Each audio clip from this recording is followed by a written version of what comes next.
খেলা আছে, ফুটবল খেলা। আমরা আগে বলেছিলাম ফুটবল খেলার বিধান কি। তো যে খেলার মধ্যে এই যে এই ধরনের সতর ডাকা হয় না, এগুলো হারাম। তো অনেকে আমরা যে ফুটবল খেলি, এই যে অর্ধেক ফ্যান, হ্যাঁ, যে ফ্যান করা হয়, এর মাধ্যমে তোমার সতর গুলো ঢাকা হয় না, সতর দেখা যাচ্ছে, সতর দেখা যায়। যে খেলার মধ্যে তোমার সতর দেখা যাবে ওই খেলা জায়েজ নাই, পর্দার বিধান লঙ্ঘন হচ্ছে।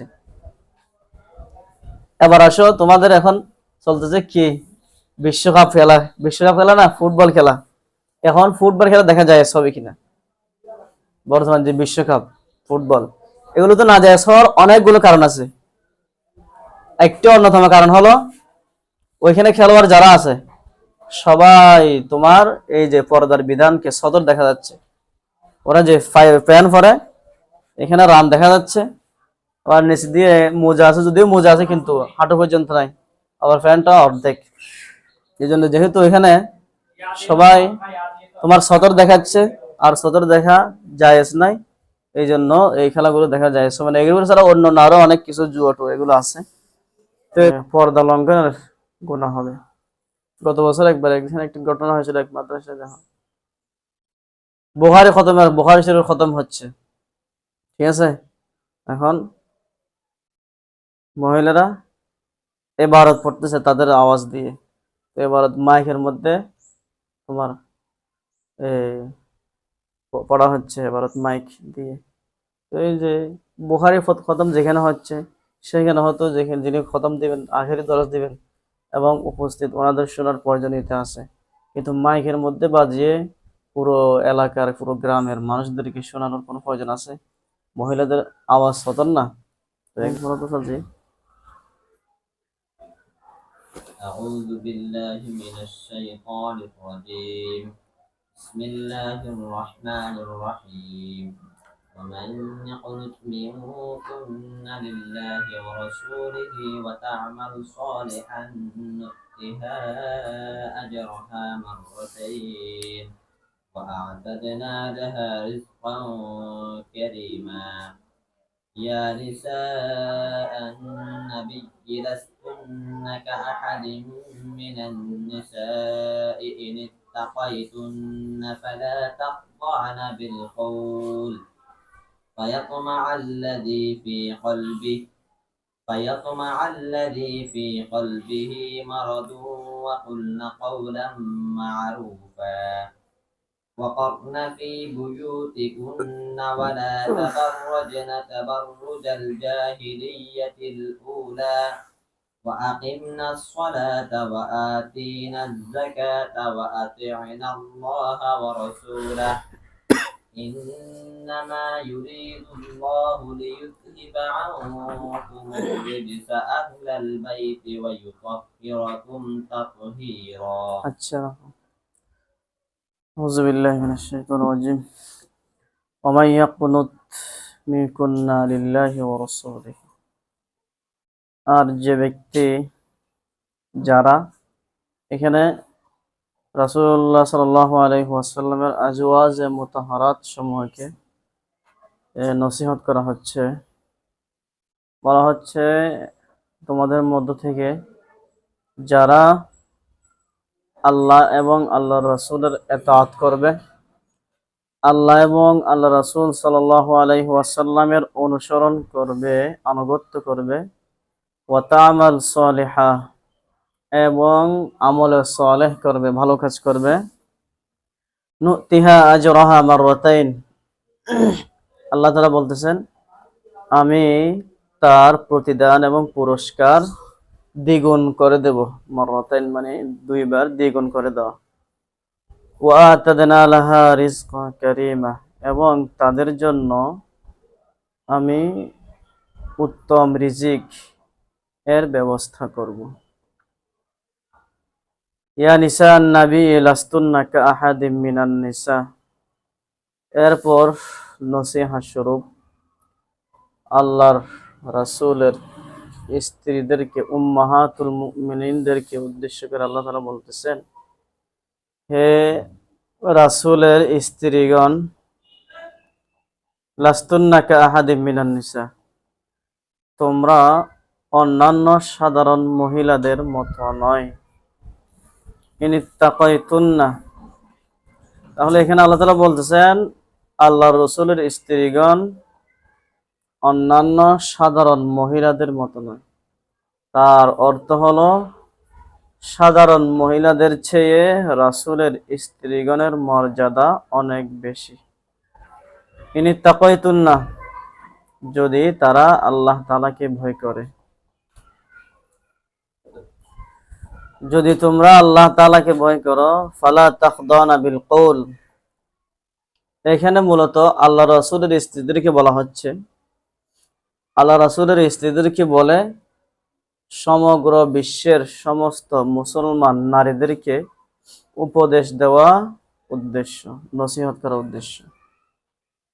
হুকুম খাস হলো নুজুল, যেটা আছে নুজুল যদিও খাস হয় কিন্তু হুকুমটা আম। কোরআনের প্রত্যেক জায়গায় এরকম হয়ে থাকে। কোন একটা ঘটনার প্রেক্ষিতে কোন একটা বিধান অবতীর্ণ হয়, তো ঘটনার প্রেক্ষিতে হুকুম যদি সেটা খাস মানুষের জন্য অবতীর্ণ হয় তৎক্ষণাৎ, তবে হুকুমটা কোরআনের বিধানটা এটা সার্বজনীন, যেহেতু এই জন্য হুকুমটা আম থেকে যায়, আম হুকুম। তো এখানেও সেরকম আল্লাহ রাসূলের স্ত্রীদেরকে বলে সমগ্র মুসলিম জাতির মহিলাদেরকে নসিহত করার উদ্দেশ্য। আল্লাহ তাআলা বলতেছেন, যদি তোমরা আল্লাহ রসুলের স্ত্রীগণ অন্যান্য সাধারণ মহিলাদের মতো নয়, এই জন্য তোমরা ফালা তাখদানা বিল কওল, তোমরা কারো সাথে নরম কণ্ঠে, মোলায়েম কণ্ঠে, আকর্ষণীয় কণ্ঠে কথা বলো না। ফালা তাখদানা বিল কওল, নরম কণ্ঠে কথা বলা যাবে না। তাহলে যদি আল্লাহ তাআলা আল্লাহ রাসূলের স্ত্রীদেরকে নির্দেশ দিচ্ছেন, যদি মহিলারা কোনো পুরুষের সঙ্গে কথা বলতে হয়, তখন প্রয়োজনে পরপুরুষের সঙ্গে কথা বললে নরম কণ্ঠে, মোলায়েম কণ্ঠে, আকর্ষণীয় কণ্ঠে বলা যাবে না। যদি নরম কণ্ঠে না বললে তোমার কর্কশ কণ্ঠে, শক্ত কণ্ঠে কথা বলতে হবে। হ্যাঁ, যদি মহিলারা কোনো পরপুরুষের সঙ্গে নরম কণ্ঠে কথা বলে তাহলে কি হবে? নিষেধ করতেছেন কেন? আল্লাহ তাআলা বলতেছেন ফায়াতমা আল্লাযী ফী কলবিহি মারাদুন, যদি মহিলারা পরপুরুষের সঙ্গে, গায়রে মাহরামের সঙ্গে নরম কণ্ঠে কথা বলে, তখন ফায়াতমা আল্লাযী ফী কলবিহি মারাদুন, যে ব্যক্তির সাথে কথা বলছে সেই ব্যক্তির অন্তরের মধ্যে যদি অসুস্থতা থাকে, রোগ থাকে, তখন তার অন্তরের মধ্যে এক ধরনের লোভ লিপ্সা লালায়িত হয়ে যাবে, লোভ তৈরি হবে। যাদের অন্তরের মধ্যে কুমন্ত্রণা আছে, রোগ আছে মানে কুমন্ত্রণা, তোমার এখানে বোঝার উদ্দেশ্য হচ্ছে তার অন্তরের মধ্যে বিভিন্ন রকমের খারাপ চাহিদা জাগ্রত হবে, ওই মহিলার ব্যাপারে সে লালায়িত হয়ে যাবে। কারণ আল্লাহ তাআলা মহিলা এবং পুরুষদেরকে সেইভাবে সৃষ্টি করেছেন, একজন পুরুষ যখন একজন মহিলাকে দেখবে, অবশ্যই দেখলে তার অন্তরের মধ্যে বিভিন্ন রকমের চিন্তা আসবে, এটাই স্বাভাবিক। এই জন্য মহিলারা যদি নরম কণ্ঠে পুরুষদের সঙ্গে, পরপুরুষের সঙ্গে কথা বলে, তখন ওই পুরুষের অন্তরের মধ্যে লোভ লিপ্সা, খারাপ চিন্তা, কুমন্ত্রণা জাগ্রত হতে পারে, হয়ে যাবে। এই জন্য বলা হচ্ছে ফালা তাখদানা বিল কওল, আল্লাহ রাসূলের প্রতিনিধিদেরকে উদ্দেশ্য করে বলা হচ্ছে তোমরা যাতে নরম কণ্ঠে কথা না বলো। তো এখানে আল্লাহ রাসূলের স্ত্রীদেরকে বলে সমগ্র মুসলিম জাতির জন্য এই বিধান, মহিলাদের জন্য। কোন মহিলা, আমাদের মা বোনেরা যারা আছে সবাই, কেউ পরপুরুষের সঙ্গে নরম কণ্ঠে কথা বলতে পারবে না, কর্কশ কণ্ঠে, শক্ত ঝাঁঝালো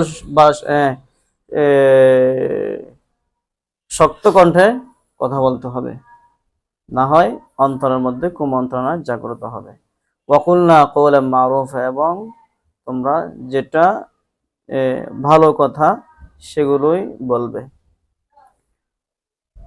মহিলাদের কণ্ঠ যেটা আছে সৌতুল মারআ, হাদিসের মধ্যে আছে ক্বালা রাসূলুল্লাহ সাল্লাল্লাহু আলাইহি ওয়াসাল্লাম সৌতুল মারআতি আওরাতুন, মহিলাদের কণ্ঠ তোমার সতর।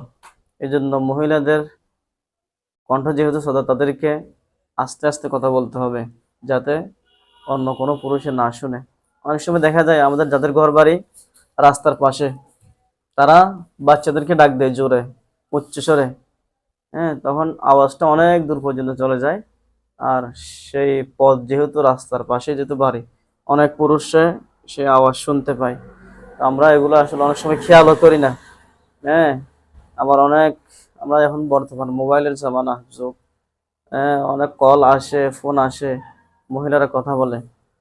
তো যদি প্রয়োজন যতটুকু সে পরিমাণ কথা বলতে পারবে, তবে নরম কণ্ঠে কথা বলতে পারবে না। আর মহিলাদের আওয়াজকে ছোট রাখতে হবে, বিশেষ করে যাদের ঘর বাড়ি রাস্তার একদম পাশে। না হয় মহিলাদের তারা যেরকম সতর, তাদের কণ্ঠগুলো সতর। সৌতুল মারআতি আওরাতুন, এই হিসেবে উচ্চস্বরে কথা বললে তাহলে পর্দা লঙ্ঘনের গুনাহ হবে। গত বছর একবার একদিন একটি ঘটনা হয়েছিল এক মাদ্রাসায়, দেখো বুখারী শরীফ খতম হচ্ছে, ঠিক আছে, এখন মহিলারা ইবারত পড়তেছে তাদের আওয়াজ দিয়ে। তো ইবারত মাইকের মধ্যে তোমার পড়া হচ্ছে ইবারত মাইক দিয়ে। তো এই যে বুখারী খতম যেখানে হচ্ছে, সেখানে হয়তো যেখানে যিনি খতম দিবেন, আখেরি দরজ দিবেন এবং উপস্থিত ওনাদের শোনার প্রয়োজনীয়তা আছে, কিন্তু মাইকের মধ্যে বাজিয়ে পুরো এলাকার পুরো গ্রামের মানুষদেরকে শোনানোর কোনো প্রয়োজন আছে? মহিলাদের আওয়াজ সতর না। তো এগুলো অনেকে আমরা লক্ষ্য করি না বিষয়গুলো। মহিলাদের মহিলাদের কণ্ঠ যে সতর, এটা লক্ষ্য রাখতে হবে। আচ্ছা, আল্লাহ তাআলা বলতেছেন, প্রথম মহিলাদেরকে, আল্লাহ রসুলের স্ত্রীদেরকে আল্লাহ তাআলা অনেক সম্মান দিয়েছেন, অন্যান্য মহিলাদের মতো নয়। এই জন্য বলতেছেন তোমরা কথা বলার সময় নরম কণ্ঠে, মোলায়েম কণ্ঠে কথা বলবে না। ওয়াকারনা ফি বুয়ুতিকুন্না, এবং তোমরা তোমাদের ঘরের মধ্যেই অবস্থান করবে। এক নম্বরে উপদেশ দিলেন নরম কণ্ঠে কথা বলবে না। দ্বিতীয় নম্বর উপদেশ হচ্ছে ওয়াকারনা ফি বুয়ুতিকুন্না, তোমরা তোমাদের ঘরের মধ্যে অবস্থান করবে। ওয়ালা তাবাররাজনা তাবাররুজাল জাহিলিয়াতিল উলা, এবং জাহিলি যুগের মহিলারা যেভাবে চলাফেরা করে ঘর থেকে বের হয়ে যায়, সেই রকম তোমরা করবে না। জাহিলি যুগেরা কিভাবে চলাফেরা করতো, ঘর কিভাবে বের হতো, হাদিসের মধ্যে বর্ণনা আসছে যে জাহিলি যুগের মহিলারা তাদেরকে নিজেদেরকে প্রদর্শন করত। তাদের যে জামা ছিল গলা থেকে নিচ পর্যন্ত, হাঁটুর আগ পর্যন্ত, দুই পাশে, ডান পাশে এবং বাম পাশে ফাটা ছিল। সালোয়ার কমিজগুলো এমন ছিল যে এরকম গলা কাটা ছিল, ডান পাশে এবং বাম পাশে ফাটা ছিল, এগুলো দেখা যেত। এবং তারা লোকালয়ে মানুষের সঙ্গে, পুরুষরা যেখানে হাঁটতো বাজারে, রাস্তাঘাটে, পুরুষদের ফাঁক দিয়ে মাঝখানে গা ঘেঁষে ঘেঁষে চলাফেরা করত। এই ধরনের চলাফেরা করতে আল্লাহ, জাহিলি যুগের মহিলারা এই ধরনের চলাফেরা করত, এই ধরনের চলাফেরা থেকে আল্লাহ তাআলা নিষেধ করতেছেন। ওয়ালা তাবাররাজনা তাবাররুজাল জাহিলিয়াতিল উলা।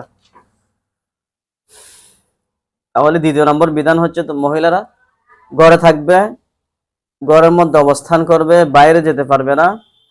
জাহিলি যুগের মহিলারা যেভাবে নিজেদেরকে প্রদর্শন করত, সেভাবে প্রদর্শন করতে পারবে না। এই আয়াত দ্বারা বোঝা যাচ্ছে, এটা হচ্ছে মূলত পর্দা করার কথা বলা হচ্ছে। মহিলারা যাতে পর্দা করে এবং ঘর থেকে বের না হয়। ওয়াকারনা ফি বুয়ুতিকুন্না, মহিলারা সবসময় ঘরের মধ্যে থাকবে।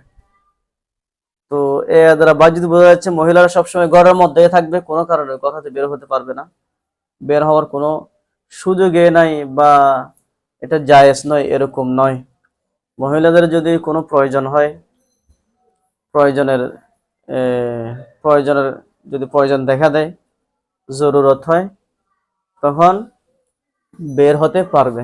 যেমন অনেক ঘর আছে যেখানে শুধু মহিলা আছে, পুরুষরা নাই, পুরুষরা হয়তো দেশের বাইরে প্রবাসে থাকে বা উপযুক্ত কোনো পুরুষ নেই, তখন মহিলাদের বিভিন্ন নিত্য প্রয়োজনীয় জিনিসের জন্য বাজারে যেতে হবে, অথবা মহিলাদেরকে ডাক্তার কাছে যেতে হচ্ছে, কিংবা মহিলাদের যে আত্মীয় স্বজন আছে আত্মীয় স্বজনের বাড়িতে বেড়াতে যাবে, তখন কি তারা বের হতে পারবে না? এরকম প্রয়োজন দেখা দিলে অবশ্যই তখন বের হতে পারবে। তবে কিভাবে বের হবে? যদি মহিলারা ঘর থেকে বের হতে হয়, প্রয়োজন দেখা দেয়, তখন কিভাবে বের হবে এটাও আল্লাহ তাআলা কোরআনের মধ্যে বলে দিয়েছেন। একটা আয়াত আছে, ইয়া আইয়ুহান নবী কুল লিআজওয়াজিকা ওয়া বানাতিকা, এরপর কি আছে, ওয়া নিসাল মুমিনিন ইউদিনিনা আলাইহিন্না মিন জালাবিবিহিন্না, এরকম একটা আয়াত আছে না? কোন সূরা? বারাক, বলো না। কুল ইয়া আইয়ুহান নবী, ইয়া আইয়ুহান নবী কুল লিআজওয়াজিকা ওয়া বানাতিকা ওয়া নিসাল মুমিনিন ইউদিনিনা আলাইহিন্না মিন জালাবিবিহিন্না যালিকা আদনা আন ইউরাফনা ফালা ইউযাইন। আছে না এরকম? কোন সূরার মধ্যে এটা? হ্যাঁ, এই সূরার মধ্যে, সূরা একই সূরার মধ্যে আল্লাহ তাআলা বলেন। তাহলে ওয়াকরনা ফি বুয়ুতিকুন্না, কথা লক্ষ্য করো, আল্লাহ তাআলা বলতেছেন মহিলারা ঘর থেকে বের হতে পারবে না, ঘরের মধ্যে সবসময় অবস্থান করবে। কিন্তু তার মানে এটা নয় যে কোনো প্রয়োজনের দেখা দিলে ঘর থেকে বের হতে পারবে না, বরং প্রয়োজনের ক্ষেত্রে, প্রয়োজন দেখা দিলে, দরকার হলে, জরুরত হলে মহিলারা ঘর থেকে বের হতে পারবে। তবে কিভাবে বের হবে, বের হওয়ার পদ্ধতি কি, সিস্টেম কি, এটাও কোরআনের মধ্যে বর্ণিত হয়েছে। আল্লাহ তাআলা বলতেছেন, ইয়া আইয়ুহান নবী কুল লিআজওয়াজিকা ওয়া বানাতিকা, হে নবী আপনি বলে দিন আপনার স্ত্রীদেরকে এবং আপনার সন্তানদেরকে, কন্যা সন্তানদেরকে, ওয়া নিসাল মুমিনিন, এবং মুসলমানদের মহিলাদেরকে, সমস্ত নারীদেরকে বলে দিন, ইউদিনিনা আলাইহিন্না মিন জালাবিবিহিন্না, তারা যাতে তাদের উপর তাদের জিলবাব টেনে দেয়, তাদের জিলবাব যাতে তাদের উপর টেনে দেয়। হ্যাঁ, জালাবিব এটা জিলবাবের জমা, চাদর। জিলবাব মানে কি? চাদর, চাদরে টেনে দেয়। যালিকা আদনা আন ইউরাফনা, যাতে বোঝা যায়, যে এর দ্বারা বোঝা যাবে তারা যে মহিলা, এটা বোঝা যায়। ফালা ইউযাইন, এবং যদি এইভাবে জিলবাব পরে, জিলবাব টেনে দিয়ে, জিলবাব মানে চাদর টেনে দিয়ে যদি তারা এভাবে বের হয়, তাহলে তাদেরকে ফালা ইউযাইন, তাদেরকে আর তোমার উত্ত্যক্ত করা হবে না, তাদেরকে যে বলে যে ইফটিজিং, তাদেরকে আর করা হবে না। তাহলে আল্লাহ তাআলা এই আয়াতের মধ্যে রাসূলের স্ত্রীদেরকে, রাসূলের কন্যাদেরকে এবং মুসলমানদের মহিলাদেরকে জিলবাব, চাদর পরার জন্য বলতেছেন। এটা কখন? রইসুল মুফাসসিরিন আব্দুল্লাহ ইবনে আব্বাস রাদিয়াল্লাহু তাআলা আনহু তিনি বলতেছেন এই আয়াতের তাফসিরে, আমার আল্লাহ তাআলা নিসাল মুমিনিনা ইযা খারাজনা মিন বুয়ুতিহিন্না, আমার আল্লাহ তাআলা নিসাল মুমিনিন ইযা খারাজনা মিন বুয়ুতিহিন্না ফি হাজাত, আল্লাহ তাআলা মুসলমানদের মহিলাদেরকে বলতেছেন যখন তারা কোনো প্রয়োজনে ঘর থেকে বের হয়, তখন আইয়ুগাত্তিনা উজুহাহুন্না, যাতে তাদের চেহারাকে ঢেকে রাখে। গত্তা ইউগাত্তিনা আইয়ুগাত্তিনা উজুহাহুন্না, তাদের চেহারাকে ঢেকে রাখে। মিন ফাওকি রুউসিহিন্না, মাথার উপর থেকে, হ্যাঁ, মাথার উপর থেকে নিচ পর্যন্ত। বিজালাবিহিন্না, তাদের জিলবাব দিয়ে মানে চাদর দিয়ে। তাহলে চাদর দিয়ে এই আয়াতের তাফসীরে বলতেছেন আব্দুল্লাহ ইবনে আব্বাস রাদিয়াল্লাহু তাআলা আনহু, এই আয়াত অবতীর্ণ হয়েছে এই কথা বোঝানোর জন্য যে মহিলারা, মুসলমানদের নারীরা যখন ঘর থেকে বের হবে, বের হওয়ার সময় যাতে তাদের মুখ, চেহারাকে ঢেকে রাখে তাদের চাদর দিয়ে। অর্থাৎ বর্তমান যুগে যেটা তোমার হিজাব পরা হয়, বোরখা পরা হয়, সেই হিজাব এবং বোরখার কথা সহজভাবে বলা হচ্ছে। তাহলে মহিলারা ঘর থেকে প্রয়োজনের ক্ষেত্রে বের হতে পারবে, তবে বের হওয়ার নিয়ম হলো কি, তোমার পর্দা করে বের হতে হবে, চেহারা ঢেকে বের হতে হবে, পর্দা করে বের হতে হবে। কেমন? এখন মহিলাদের পর্দা কতটুকু? রাসূল করিম সাল্লাল্লাহু আলাইহি ওয়াসাল্লাম বলতেছেন, আলমারআতু আওরাতুন মাসতুরাতুন। ক্বালা রাসূলুল্লাহ সাল্লাল্লাহু আলাইহি ওয়াসাল্লাম আল মারআতু আওরাতুন মাসতুরাতুন, মহিলারা আগাগোড়া পর্দা। মহিলারা কি হওয়া? আওরাতুন মাসতুরাতুন মানে পুরো একবারে মাথার তালু থেকে নিয়ে পায়ের পাতা পর্যন্ত পরিপূর্ণ পর্দা, একটা চুলও দেখা যেতে পারবে না, তাহলে সম্পূর্ণ পর্দা। তো মহিলারা যদি কোনো প্রয়োজনে ঘর থেকে বের হয়, তখন তোমার কি করতে হবে? এভাবে পর্দা করে সম্পূর্ণ ঢেকে বের হতে হবে। পর্দার বিধান কেন দেওয়া হলো? আল্লাহ তাআলা পর্দা করে বের হতে বলতেছেন, এটার হিকমত কি, রহস্য কি, কারণটা কি? আল্লাহ রাসূলের একটি হাদিস আছে, ক্বালা রাসূলুল্লাহ সাল্লাল্লাহু আলাইহি ওয়াসাল্লাম আল মারআতু আওরাতুন ইযা খারাজাত ইস্তাশরাফাহা শাইতান। মহিলারা হচ্ছে তোমার, আল মারআতু আওরাতুন, মহিলারা হচ্ছে সতর, ইযা খারাজাত ইস্তাশরাফাহা শাইতান, মহিলা যখন বের হয় ঘর থেকে, তখন শয়তান তার পিছে পিছে ছুটে। শয়তান মহিলাদের পিছনে পিছনে ছুটে এবং মহিলার দিকে তোমার লালায়িত হয়ে থাকে। হ্যাঁ, কিভাবে তাদের ক্ষতি করা যায় বিভিন্ন, এবং মানুষের পুরুষদের অন্তরে যাতে এই মহিলাদেরকে দেখিয়ে কিভাবে কুমন্ত্রণা ঢালা যায়, এই চেষ্টার মধ্যে থাকে। এই জন্য একজন মহিলা যখন বেপর্দা বের হবে না, পর্দা করে শরীরকে ঢেকে, চেহারা সহ ঢেকে যখন বের হবে, তখন আর শয়তান এই ধরনের কুমন্ত্রণা দিতে পারবে না। এই জন্য পর্দার বিধান দেওয়া হয়েছে। তাহলে এখন এই আয়াত এবং আয়াতের তাফসীর দ্বারা, হাদিস দ্বারা বুঝতে পারলাম পর্দা হচ্ছে মহিলাদের সতর কতটুকু? আগাগোড়া সতর, হ্যাঁ, মাথার তালা থেকে পায়ের পাতা পর্যন্ত সতর, এবং পর্দা করে মুখ সহ ডেকে বের হতে হবে। এবং পর্দার কি বিধান টা কেন দেওয়া হলো, রহস্য কি, হিকমত কি, সেটা জানতে পারলাম। কিন্তু এখন আমাদের যুগে অনেক মহিলা আছে, তারা পর্দা করে, ঠিক আছে, কিন্তু পর্দা করার পরও তারা বেপর্দা। যেমন আল্লাহ রাসূলের একটি হাদিস আছে, নিসাউন আরিয়াতুন, নিসাউন কাসিয়াতুন আরিয়াত মুমিলাতুন মাইলাত। এরপর হাদিসের শেষ অংশ বলা হচ্ছে, লা ইউদখিলনাল জান্নাতা ওয়ালা ইয়াজিদনা রিহাহা। আখিরি জামানার মধ্যে, শেষ জামানার মধ্যে এমন কিছু মহিলা বের হবে, তারা কাসিয়াতুন আরিয়াত, তোমার তারা কাসিয়াত অর্থাৎ পোশাক পরিহিত থাকবে, তাদের গায়ের মধ্যে পোশাক থাকবে, পোশাক থাকার পরও তারা আরিয়াত অর্থাৎ উলঙ্গ থাকবে। এদিকে পোশাক পরবে কিন্তু আবার থাকবে কি রে? ওয়া উলঙ্গ। আরিয়াতুন কারিয়াত মুমিলাতুন মাইলাত, মুমিলাত মাইলাত, তাদের এমন ধরনের পোশাক পরবে, তাদের পোশাকের মাধ্যমে মানুষকে, পুরুষদেরকে তাদের দিকে আকৃষ্ট করবে, আকর্ষণ করবে, তাদের দিকে মাইল করবে। এই ধরনের কিছু মহিলা বের হবে। ওই মহিলাগুলোর কি হবে শেষ পর্যন্ত, শেষ পরিণাম? লা ইউদখিলনাল জান্নাতা ওয়ালা ইয়াজিদনা রিহাহা, লা ইয়াদখুলনাল জান্নাহ, তারা জান্নাতে প্রবেশ করতে পারবে না এবং জান্নাতের সুঘ্রাণও পাবে না, ঘ্রাণও পাবে না, এত দূরে থাকবে জান্নাত থেকে তারা। তাহলে এখানে হাদিসের মধ্যে বলা হচ্ছে নিসাউন কাসিয়াতুন আরিয়াত, এমন মহিলা বের হবে যারা পোশাক পরিহিত থাকবে, এর পরেও তোমার তারা উলঙ্গ থাকবে। তো পোশাক পরিধান করার পর উলঙ্গ থাকবে কিভাবে?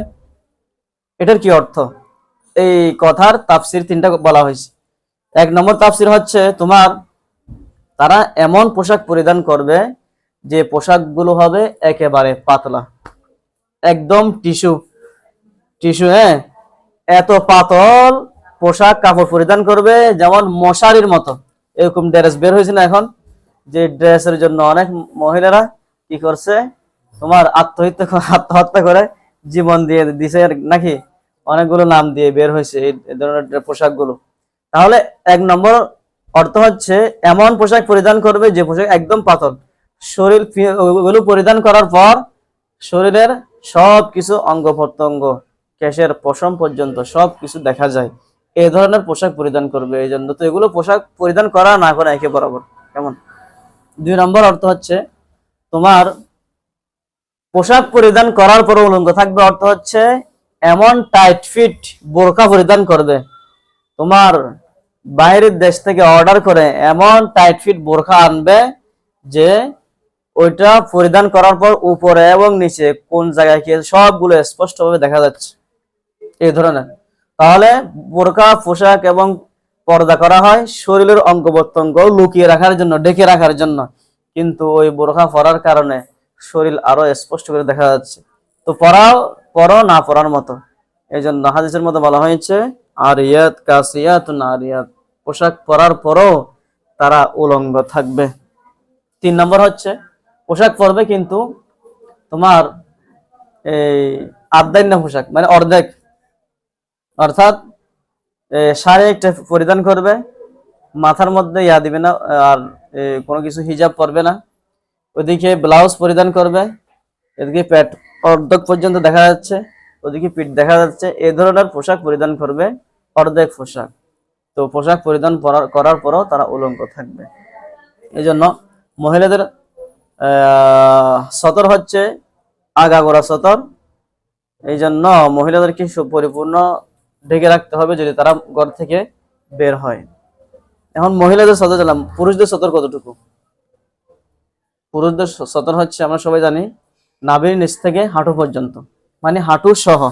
আল্লাহ রাসূলের হাদিস, আল্লাহ রাসূলুল্লাহ সাল্লাল্লাহু আলাইহি ওয়াসাল্লাম আর রুকবাতু আওরাতুন আল ফাখিযু আওরাতুন। আর রুকবা মানে কি দেওয়া? হাঁটু, আওরাতুন সতর, ওয়াল ফাখিজ আওরাতুন রান কি সতর। আর কি হাদিসে রাসূল করিম সাল্লাল্লাহু আলাইহি ওয়াসাল্লাম হযরত আলী রাদিয়াল্লাহু তাআলা আনহুকে উদ্দেশ্য করে বললেন, ইয়া আলী লা তানজুর ইলা ফাখিজি হাইয়িন ওয়া মাইয়িতিন। হে আলী, তুমি কারো জীবিত হোক কিংবা মৃত হোক কোন মানুষের রানের দিকে তাকিও না, রানের দিকে তাকিও না, চাই সে জীবিত কিংবা মৃত। ফাইনাল্লাহ তাআলা লানাল্লাহু নাযিরা ওয়াল মানজুরা ইলাইহি। কেননা আল্লাহ তাআলা যে ব্যক্তি মানুষের সতর দেখে, রান দেখে, তাকেও লানত করেন, যে দেখায় তাকেও আল্লাহ তাআলা কি করেন? লানত করেন, অভিসম্পাত করেন, বদদুয়া দেন। ঠিক আছে? তাহলে মহিলাদের পুরুষদের সতর কতটুকু? নাভি থেকে নিয়ে হাঁটু পর্যন্ত, মানে হাঁটু সহ, হাঁটু দেখানো যাবে না, এতটুকু সতর। যদি কেউ এই সতরগুলো দেখায়, আল্লাহ রাসূল বলতেছেন লানাল্লাহু নাযিরা ওয়াল মানজুরা ইলাইহি, যে দেখায় তার উপরে আল্লাহর অভিশাপ, যে দেখে তার উপরে আল্লাহর কি রে? অভিশাপ। এবার দেখো কিছু কথা বলি। আমরা অনেক সময় পুকুরের মধ্যে গোসল করি, কেমন? অনেক পুরুষের দেখা যায় নাভির নিচে কাপড়টা পরে, এই নাভির নিচে কাপড়টা পরে থাকে, সাবান দিতেছে, এই জায়গাগুলো দেখা যাচ্ছে। আবার অনেকে দেখা যায় হাঁটু পর্যন্ত দেখা যাচ্ছে। তো যে দেখাচ্ছে তারা গুনাহ হচ্ছে, কবিরা গুনাহ, যে দেখতে তারা গুনাহ হচ্ছে। আবার অনেক সময় আমরা যে লুঙ্গি পরিধান করি, লুঙ্গিগুলো এত পাতল হয়ে থাকে, যখন একটু ভিজায় গোসল করি পুকুরের মধ্যে, তখন স্পষ্ট দেখা যায়, তো রান দেখা যাচ্ছে, সদর সবগুলো দেখা যাচ্ছে, উভয় জনের গুনাহ। কেমন? অনেকে আমরা ক্ষেত খামারে কাজ করি, যখন এখন ধানের সিজন, ধান রোপণ করার সিজন, কেমন? রোয়া। তো এখানে কাজ করতে গেলে এই যে সতরগুলো, অনেক মানুষ আছে, যুবকরা, বৃদ্ধরা, বিশেষ করে বৃদ্ধরা, এই কাপড় সবসময় হাঁটুর উপরে থাকবে, রানগুলো দেখা যায়। বিশেষ করে আরেকটা, এখন যে খেলা আছে ফুটবল খেলা, আমরা আগে বলেছিলাম ফুটবল খেলার বিধান কি। তো যে খেলার মধ্যে এই যে এই ধরনের সতর ডাকা হয় না, এগুলো হারাম। তো অনেকে আমরা যে ফুটবল খেলি, এই যে অর্ধেক ফ্যান, হ্যাঁ, যে ফ্যান করা হয়, এর মাধ্যমে তোমার সতর গুলো ঢাকা হয় না, সতর দেখা যাচ্ছে, সতর দেখা যায়। যে খেলার মধ্যে তোমার সতর দেখা যাবে ওই খেলা জায়েজ নাই, পর্দার বিধান লঙ্ঘন হচ্ছে। এবার আসো, তোমাদের এখন চলতেছে কি? বিশ্বকাপ খেলা। বিশ্বকাপ খেলা না, ফুটবল খেলা। এখন ফুটবল খেলা দেখা যায় সবই কিনা? বর্তমান যে বিশ্বকাপ ফুটবল, এগুলো তো না যায় হওয়ার অনেকগুলো কারণ আছে। একটি অন্যতম কারণ হলো ওইখানে খেলোয়াড় যারা আছে সবাই তোমার এই যে পর্দার বিধানকে, সদর দেখা যাচ্ছে, ওরা যে প্যান পরে, এখানে রান দেখা যাচ্ছে, আবার নিচ দিয়ে মোজা আছে, যদিও মোজা আছে কিন্তু হাঁটু পর্যন্ত নাই, আবার প্যান্টটা অর্ধেক। এই জন্য যেহেতু এখানে সবাই তোমার সদর দেখাচ্ছে, আর সদর দেখা জায়েজ নাই, এই জন্য এই খেলাগুলো দেখা যায়। মানে এগুলো ছাড়া অন্য আরো অনেক কিছু জুয়াটো এগুলো আছে। তো এই ধরনের খেলা তোমার খেলাও জায়েজ নাই, দেখাও জায়েজ নাই। ওরা যে খেলতেছে, ওরা দেখাচ্ছে, ওদের গুনাহ হবে, আমরা যারা দেখবো আমাদেরও কি হবে? কবিরা গুনাহ হবে। তাহলে এই আয়াতের মধ্যে আল্লাহ তাআলা পর্দার বিধান কথা, পর্দার কথা বলা হচ্ছে, পর্দার কথা বলেছেন। কি পরিমাণ পর্দা করতে হবে, পর্দা না করলে কি গুনাহ হবে মহিলাদের, সেই কথা বলা হয়েছে। এগুলো অনেক সময় পরীক্ষার মধ্যে আসে। দলিলগুলো, দলিল আদিল্লাহ মুখস্থ রাখবা। হাদিস কেমন? ওয়াকারনা ফি বুয়ুতিকুন্না ওয়ালা তাবাররাজনা তাবাররুজাল জাহিলিয়াতিল উলা। আল্লাহ তাআলা বলতেছেন, তোমরা ঘরের মধ্যে, মহিলাদেরকে বলতেছেন, ঘরের মধ্যে অবস্থান করবে জাহিলি যুগের মহিলাদের মতো তোমরা তোমার নিজেদেরকে উপস্থাপন করবে না। ওয়াকিমনাস সালাতা, এবং তোমরা নামাজ প্রতিষ্ঠা করবে। ওয়াতিনাজ যাকাতা, যাকাত প্রদান করবে। ওয়াতিন আল্লাহ ওয়া রাসূলুহু, আল্লাহ এবং আল্লাহর রাসূলের ইতাআত আনুগত্য করবে। ইন্নামা ইউরিদুল্লাহু লিইউযহিবা আনকুমুর রিজসা, নিশ্চয় আল্লাহ তাআলা চান তোমাদের কাছ থেকে কষ্টকে লাঘব করার জন্য, নিয়ে যাওয়ার জন্য, কষ্ট না দেওয়ার জন্য আল্লাহ তাআলা চাচ্ছেন। রিজসা আহলে বাইত থেকে আল্লাহ তাআলা কষ্ট লাঘব করতে চাচ্ছেন। ওয়া ইউতাহহিরাকুম তাতহীরা, এবং আল্লাহ তাআলা তোমাদেরকে পুত পবিত্র করতে চাচ্ছেন। ওয়াযকুরনা মা ইউতলা ফি বুয়ুতিকুন্না, এবং তোমাদের ঘরসমূহের মধ্যে যে আয়াত তিলাওয়াত করা হয় সেগুলো স্মরণ করবে, জিকির করবে, বারবার তিলাওয়াত করবে। মিন আয়াতিল্লাহি ওয়াল হিকমা, আল্লাহ তাআলার যে আয়াত এবং নিদর্শন সমূহ তিলাওয়াত করা হচ্ছে এগুলো তোমরা স্মরণ করবে। ইন্নাল্লাহা কানা লাতীফান খাবীরা, নিশ্চয় আল্লাহ তাআলা লতীফ, সূক্ষ্মদর্শী। লতীফ মানে কি রওয়া? সূক্ষ্মদর্শী, এবং খবীর, সব বিষয়ে তিনি খবর রাখেন, সংবাদ